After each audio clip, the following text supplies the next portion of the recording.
suis historien du 19e siècle, pas du tout ingénieur, pas du tout chimiste, pas du tout spécialiste de l'industrie automobile, et mon bouquin s'arrête dans les années 70, c'est-à-dire au moment où les véritables controverses sur l'industrie automobile commencent à se mettre en place.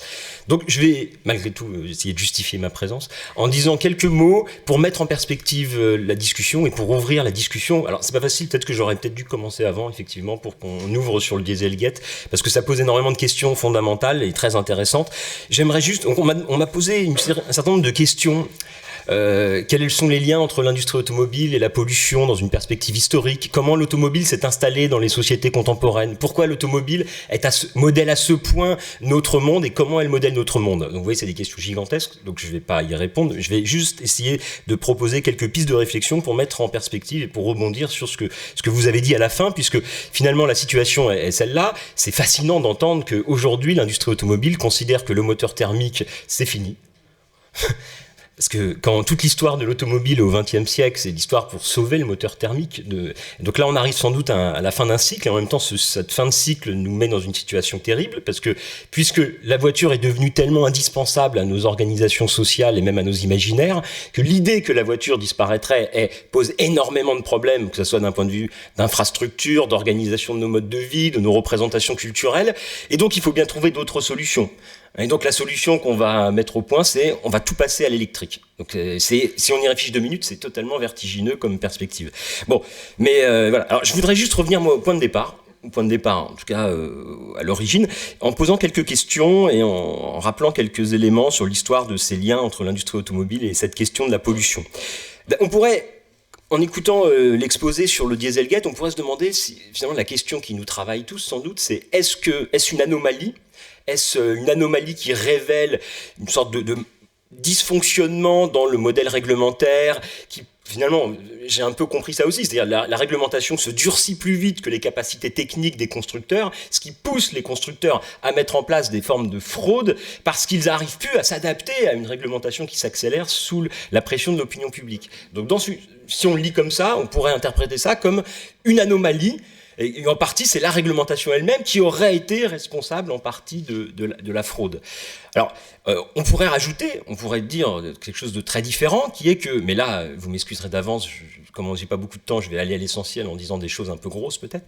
Je pense que, en réalité, cette question des normes environnementales et des acteurs économiques dans leurs relations aux normes environnementales sont des relations d'influence et de lobbying depuis l'origine. Je voudrais juste commencer en rappelant que la première grande loi qu'on présente parfois comme la première grande loi environnementale en France, c'est le décret de 1810 sur les établissements industriels insalubres et incommodes, qui obligeait les industries dangereuses à demander une autorisation administrative afin de pouvoir ouvrir. Et cette autorisation administrative était précédée d'une enquête de commodo in commodo, d'un rapport de l'inspecteur des mines, d'un certain nombre de rapports d'experts qui devaient donner une autorisation, après avoir entendu les riverains, à l'ouverture de cette usine potentiellement polluante. Et pendant longtemps, le ministère de l'écologie d'ailleurs a célébré en 2010 le bicentenaire de cette loi en la présentant comme la première véritable loi environnementale en France et la preuve que en fait la France a été à l'avant-garde de cette législation environnementale. Alors ce que je veux juste rappeler, c'est que des historiens ont très bien montré qu'en fait cette loi c'est pas du tout ça. Cette loi c'est directement le fruit du lobby de l'industrie chimique qui était confrontée, donc c'est le début de l'industrie chimique très polluante, notamment la fabrication de la soude artificielle à l'époque du Premier Empire sous Napoléon. Pour remplacer la fin de l'approvisionnement en soude naturelle, on se met à fabriquer avec des processus extrêmement polluants pour l'environnement, de la soude artificielle. Et les industriels de la chimie qui s'installent en Normandie et à Marseille notamment sont victimes d'énormément de plaintes de la part de riverains, de la part d'agriculteurs qui dénoncent la contamination du milieu, les atteintes aux cultures, aux arbres, etc. Et qui mettent en cause aussi les dangers pour la population d'un point de vue sanitaire. Or, cette loi de 1810 est directement liée en fait à la pression de ces industriels pour se protéger de cette pression des riverains qui portaient ces affaires en justice, qui portait plainte contre les industriels. Et cette loi, en fait, elle protège les industriels de la justice civile en mettant en place un cadre administratif, une régulation administrative avec une autorisation préalable. Et une fois que l'autorisation est admise, l'industrie ne peut plus être poursuivie en justice. Donc une fois que l'autorisation administrative a été donnée, l'industriel en question, finalement, est protégé de poursuites dans les tribunaux.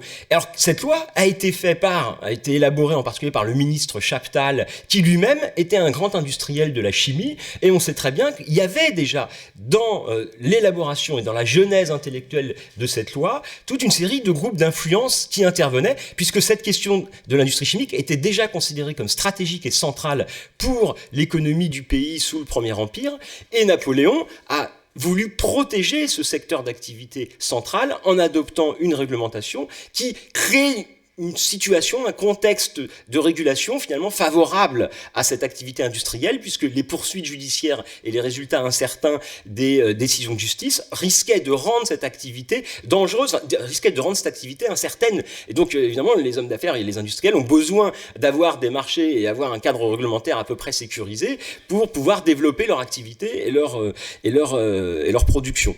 Donc bon, je m'étends pas plus, mais ce que je veux souligner, c'est que ce lien, évidemment, entre, puisque c'est l'intitulé de la soirée, c'est la question des lobbies, ce lien entre des groupes d'intérêt économiques et les pouvoirs publics à l'origine de la réglementation, c'est peut-être une évidence de le dire, mais c'est aussi bien de le dire en commençant, c'est permanent, c'est une histoire continue depuis 2 siècles, et c'est les liens entre les acteurs économiques et les différents pouvoirs publics sont à la fois des liens d'influence très subtils, très complexes, difficiles à documenter souvent, mais ce sont des liens qui sont évidemment incontestables et qui ont modelé de multiples manières toutes les réglementations depuis 200 ans.